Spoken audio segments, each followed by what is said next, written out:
თუნდაც მრუშობასთან დაკავშირებით, ესე იგი, აი შეკითხვა ხო იყო, რომ იქნება ამაზეც ველაპარაკოთ.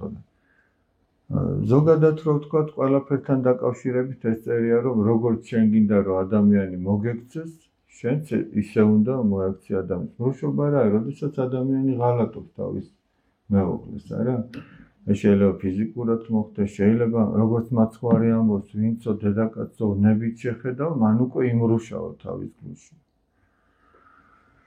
ეხლა ჩვენ რო დავაკვირდეთ, ესე იგი, აი თუნდაც მარტო ფიქრების დონეზე, თუნდაც მარტო შეხედვის დონეზე, თუ რომელიმე ადამიანს, ესე იგი, უნდა და თანახმა იქნება, რომ როგორც გინდა მამაკაცი იყოს, გინდა დედაკაცი, ამ შემთხვევაში ღვთის წინაშე არანაირი მნიშვნელობა არ აქვს. თუ ადამიანი თანახმაა, რომ ესე იგი, როგორც თვითონ შეხედავს სხვას, მისმა მეუღლემაც სხვას ესე შეხედოს, აი უბრალოდ ამაზე უნდა დაფიქრდეს. აი როგორც მე შევხედავ დაუშვათ, ხო, ახალგაზრდა ქალს, აი ჩემო მეუღლემ რომ მამაკაცს ესე შეხედოს. ან როგორც მე შევხედავ დაუშვათ ვიღაცას ესე რომ ჩემს მეუღლეს შეხედონ. ხო, აი ამაზე უნდა იფიქროს კაცმა და ის ბევრ ამას ასწავლის, რომ ეს სწორია თუ არა, როგორც თვითონ უყურებს, როგორც თვითონ იფიქრებს, როგორც თვითონ იმოქმედებს. ხო და ეს უკვე ღალატია. როდესაც შენ სხვას ისე შეხედავ, როგორც არ გინდა რომ შენმა მეუღლემ სხვას ესე შეხედოს, ეგ უკვე ღალატობ შენ. რა თქმა უნდა, ეს ჯერ ფიზიკურად არ არის, მაგრამ ეგ უკვე ღალატია. მაგაზე ამბობს მაცხოვარი, იმიტომ რომ მაცხოვარმა უფრო მეტად გააფაქიზა და დაიხვეწა ახალ აღთქმაში ეს მცნება. ძველ აღთქმაში თუ იყო, რომ პირდაპირ არა იმრუშო, ფიზიკურად თუ იყო ლაპარაკი, ახალ აღთქმაში უკვე იმაზეა ლაპარაკი, რომ შენ არც უნდა შეხედო ასე და არც უნდა გაიფიქრო. ამაზეა ლაპარაკი. ამდენად სუფთა უნდა იყოს ადამიანი და თუ ამ მხრივ რაღაც შეცდომა უნდა შეინამოს. თუ მით უმეტეს ეს ყველაფერი უკვე დაცემამდე მივიდა, იქ მით უმეტეს ძალიან დიდი სინანულია საჭირო, იმიტომ რომ ეს ერთ-ერთი მომაკვდინებელი ცოდვაა. სამწუხაროდ მოხდარა ესეთი შემთხვევა, რომ ესე იგი, რაღაც ცოდვის დროს გარდაცვლილა ადამიანი.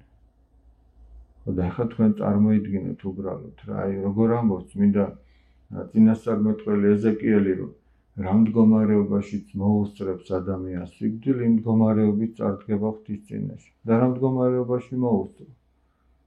ცოდვაში მოუსწრებს. რომელმაც სინანული ვერ მოასწრო კი არა, არც უფიქრი.